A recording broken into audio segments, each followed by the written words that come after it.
Hey guys, so as I promised, I'm gonna give you a Naruto video. It's probably not the Naruto video you wanted. It's Base Naruto, but he's still absolutely insane, right? I'm gonna explain why he's an absolute monster. And this video is mainly gonna be retconning my first Base Naruto video, where I actually surprisingly lowballed him, I think. And even more surprisingly in that video, there was actually so much headcanon. It's actually insane. It's like I was comparing him to what I think he should have been, more so where he objectively was. So in this video, I'm actually gonna be using, the proper scaling for Base Naruto. And I'm actually going to explain why he's actually way stronger than you actually thought he was, and even way stronger than I thought he was initially. If you want to see the full power Naruto video, we still need to reach 1,000 subs. Naruto recently got a new form, so it's going to be even more interesting, and we kind of have to guess like where he's at. But to be honest, we don't have a lot of information on it, right? I don't want to spoil too much for like people who are like anime only or something.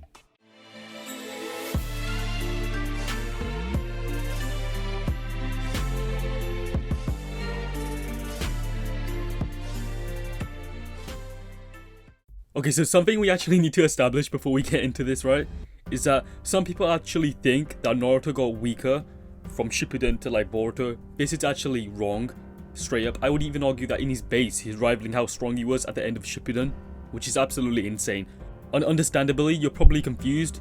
You might think that I'm highballing Naruto here or something. But let's quickly set the scene and kind of establish how like fast he is like at the beginning, right? So we're going to be talking about speed.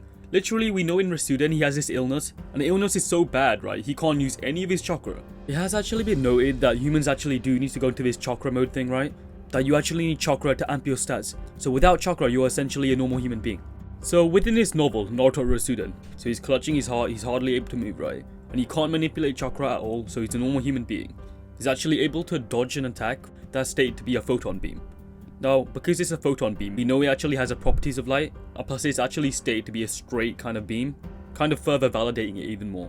To kind of top it off, right, he avoids it multiple times throughout the actual novel. He's actually on a bike, and this guy physically can hardly move, is actually able to tilt the bike and avoid it, so that would be a really impressive feat. So it would actually put Naruto, without even using any chakra, in his base at this level, while having an illness. Now, we know that in his base, he can actually take a kick from base Momoshiki, and we know that he should actually scale beyond Kaguya at this point, right? Because he's considered a threat beyond her, along with Kinshiki. So he would have to be actually relative. And the manga actually goes into detail why they only talk about the pair. You could possibly scale base Momoshiki even higher if you use this scan right here. And this scan kind of talks about like why they're around the same level as Naruto. But we don't know if they're talking about Naruto and Sasuke's full power. And we learn this from our Uzumaki report summaries. We do learn later that the other four Kage go and try and save Naruto from Momoshiki, right? And there's so many examples of them keeping up with characters like Momoshiki and Kinshiki that is ridiculous. I can't even fit it on the page. Like nimbly evading them, pressing them so much that like Momoshiki reveres death, making Kinshiki bleed, making Momoshiki actually admit that they're actually strong. And this actually includes base Naruto, as he's actually fighting alongside Darui and Gaara, and even blocking swings from Momoshiki, etc. And also to kind of rebuttal some of these apparent debunks to like the Kage being this level, right? There's like the whole Chojoro thing and him taking on the ninja swordsman or some shit, right? And them being like a really bad generation. But to be honest, he's trying to teach him a lesson. He refers to their fight as a scuffle between children, right? And literally the whole point of him getting harmed is he's trying to prove that you have to be prepared to get cut as a shinobi. Because one of them is kind of like scared of being cut and bleeding or something like that. And to prove this is actually factually the case, I can't even make this up, right? He pretty casually almost one-shots every single one of them, right? And this last guy actually just runs off because he's that powerful. So his durability would have to be way above theirs. So it clearly shows that he's just suppressed, right? Now, moving on to another apparent debunk, right? Which I'm gonna rebuttal. Literally, it's the Onuki thing. It's about Ku being able to actually beat Kurosuchi. But to be honest, it seems like there's an emotional aspect to this, and we're never actually shown the fight between Kurosuchi and Ku. And it wouldn't even be inconsistent. I'm not even making this shit up, right? But literally, Onuki states to Boruto, right? He kind of acknowledges him as this guy who's taken down Otsutsuki, and then says he literally made Ku to actually combat Otsutsuki level fighters. So it's completely consistent, right? And yes, he actually is using Kage as a standard. Now, a lot of you might be aware that Onuki actually takes on Ku and actually kills him, disintegrating him. Now, this actually isn't an outlier or anything, right? Because we can just argue Onuki got stronger, which isn't even inconsistent. Because we know that even Deidara stated Onuki had got faster back in Shippuden, right? So even in old age, he's still continuing to get faster. Also, we do know in Shippuden, his actual particle style was stated to disintegrate people on a molecular level. In Boruto, his particle style now destroys people on an atomic level, and this is actually stated. So guess what? He's actually got stronger. Is it inconsistent that he's Otsutsuki level? Not really, he literally made people who are Kage level, right? So he knows about these threats, and he wants to like contend with them. Sure, he still has back issues and stamina problems, right? But that shouldn't actually affect his speed and power. There's actually a scene where he's shown to be really quick. Now let's talk about apparent debunk number 3. Well, how does Urashiki scale beyond Gaara and other Kage, right? When Urashiki's weak? Well, easy answer. He's not fucking weak. He's actually revered as one of the strongest in his clan, if not the strongest at the time. Also, Ishiki is actually beyond Kaguya. If you actually read the new chapter, right, chapter 51, it's actually mentioned that Kaguya is actually a lower status than him. You see, now we're starting to get a pattern. It almost seems like the authors are trying to imply that Kaguya isn't that strong anymore. And to seal the deal, back to the 5 Kage, it's actually stated, no lie, that they have the highest combat strength among anyone, right? And then once again it's stated that they're the strongest, not including Sasuke and Naruto, meaning they would actually scale above Sakura. And if you don't know how strong Sakura is, watch my video please. Now you're probably wondering, how did they get so strong so quickly? Now the training aspect of this is really important, because take Naruto's training, what did he use? We know he uses shadow clones, right? Now we know based on how many clones you make, right, is the amount of times that your training time actually gets multiplied. So however many clones a Kage are making, that's how many times it gets multiplied by. So as you can see, they're going to get a lot of experience. I think you can actually even calc them to getting like hundreds of years of experience if they're actually training like every day over the course of like a decade. So how does Base Naruto fit into all of this? Well, he was actually there as one of the people, right, when Momoshiki revered death. So there was Gaara, Darawi, Sasuke, and there was Base Naruto. And once again, I'm not making this up, Momoshiki literally states that they have first class taijutsu and all other skills. Everybody knows what first class means, meaning that he considers these guys some of the strongest people he knows. And he does know the likes of Kinshiki, Kaguya, Urashiki. And to further prove he actually is beyond the Kage, or at least their level, right? All the other 4 Kage actually get one shot by Fused Momoshiki, whereas Base Naruto somewhat like swaps hands with him. In all fairness, Fused Momoshiki is still adapting at this point, but the fact he's actually capable of one-shotting the other Kage means Naruto would actually have to scale above that in his base. And that's not even the only example. When Momoshiki puts the 4 Kage, Sasuke and Naruto under Shadow Polarisis, he's able to actually restrain all of them, but then needs these extra rods to actually restrain Base Naruto, meaning he thinks he's actually beyond all of these guys, including weakened Sasuke. So after all of this Momoshiki stuff, there's another feat. So this happens at the 5 Kage summit, right after the whole Momoshiki arc. They're kind of talking about what measures they need to put in place to stop this kind of stuff from happening, right? And it gets really tense. Shikamaru does actually manage to catch all of the 5 Kage. Naruto was somewhat able to react, but still gets caught. But none of the other Kage were actually able to say anything at all. And they're bodyguards. And he's actually capable of snapping Kurosuchi's neck. So this Shikamaru does actually scale to them. But it's actually stated the only person who can break out of his control is Naruto. And Naruto literally does this when he's in base. He's actually capable of grappling him and throwing Shikamaru up into the air. So even then he's kind of relative to this kind of power. Now the final feat I'll actually be bringing up is one of the most recent ones. This happens in Boruto chapter 51.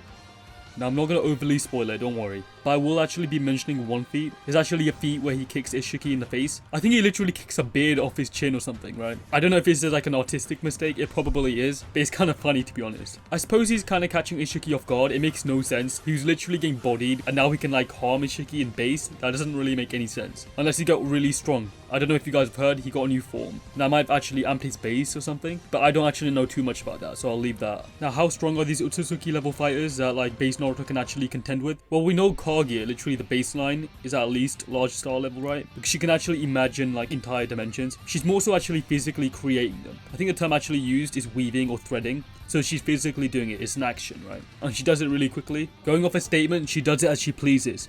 Meaning it's a really casual, easy, quick to do action. I think what else should be noted is in the Boruto movie novelization, Momoshiki is actually stated to be able to create his actual dimension. Well, it's stated that he made it. So, you know, we've got a common trope here, like all of these kind of members create their own dimensions. Hence they refer to it as their dimension, so it completely makes sense. The actual 4th data book states that when she actually ate the chakra fruit, that's when she unlocked the 3rd eye. This other statement states, with the 3rd eye she uses it to actually create dimensions. So now using this actual clip, right, for a time frame, what's actually going on here is she's awakened her 3rd eye, and literally straight away she flies up into the air, and straight away she actually opens a portal to like another dimension with a moon in it, because Earth doesn't have a moon at this point, you know, since Haguruma makes it. Anyways, we can actually visually see this moon, meaning there's some sort of light reflecting off it, so the dimension would have to have a star, at least. We know our dimensions have stars in them anyways. They're literally seen verbatim, like in the OVA, in the anime, literally every media, right? And they literally have day and night cycles.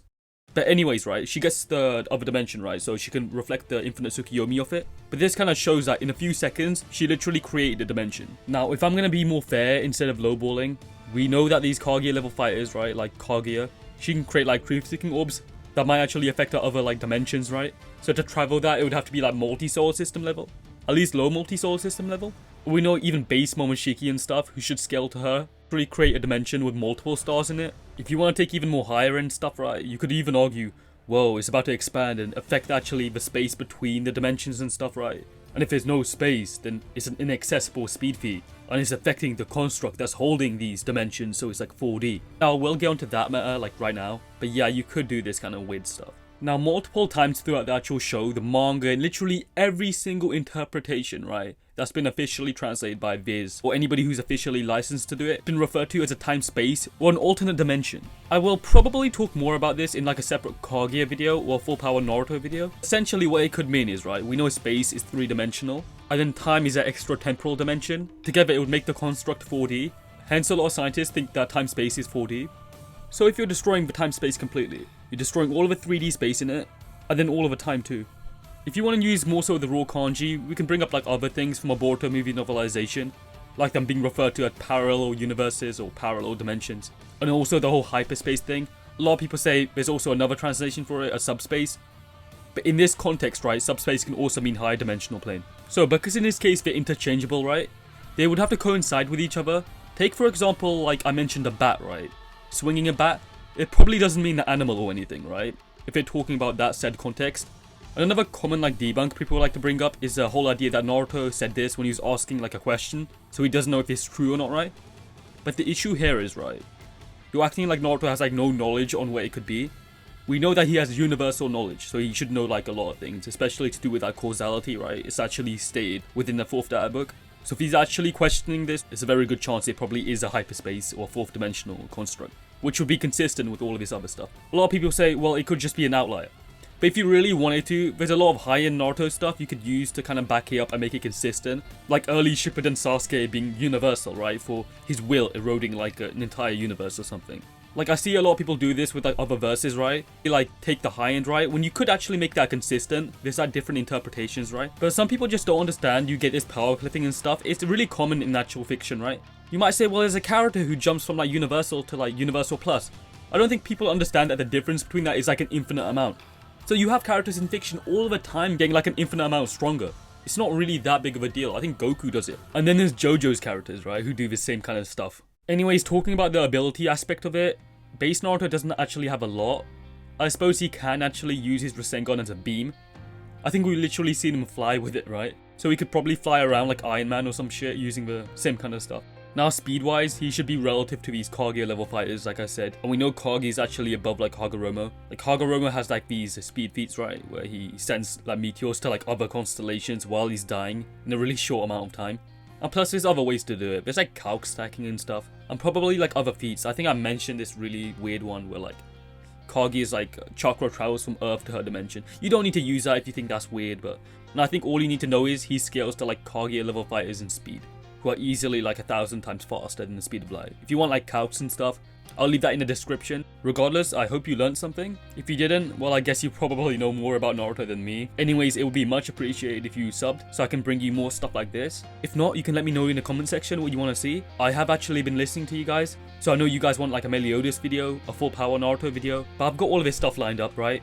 And it's gonna happen, but it's gonna take time. I'm not as free as I used to be. I've got like other stuff to be doing, like I go to college or university and I need to be working. But hey, thanks for watching and I'll see you guys later.